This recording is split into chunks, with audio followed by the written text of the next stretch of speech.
Ewan ko ba kung ano meron sa lumpia, pero every bagong taon, lumpia talaga ang kinakain namin.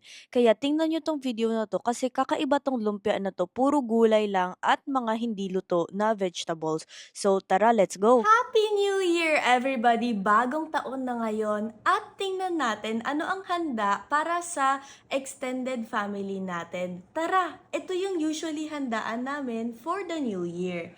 Okay guys, talagang pinaghandaan to. So this is a video na dapat effortan din natin. If you take a look at this ha, sabi nila it takes 3 days daw to make something like this, which is lumpia.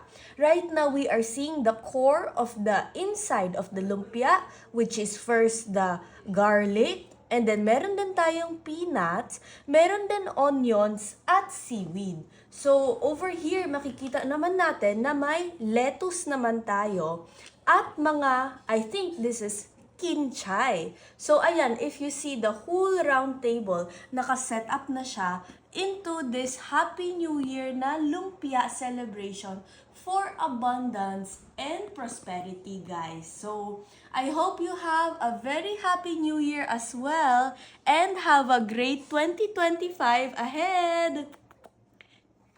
Okay guys, so nandito na nga tayo sa Mahiwagang Kitchen where all the magic happens. Ito nakikita nyo yung mga itlog, ang dami-dami nitong itlog. Talagang nilalagay siya sa lumpia and napakasarap siya. Hindi lang to any ordinary egg because if you take note, yung mga egg na to, orange ang kanyang itlog. That means mas natural talaga siya. Sunod naman, ang laki-laki nitong kaserola and I just want to take note ha guys, dito lahat where the magic happens because ito yung nilalagay sa loob ng lumpia. Makikita nyo may mga carrots dyan, may meat, lahat masustansya, lahat ng makikita nyo na dapat kainin, nandyan na lahat.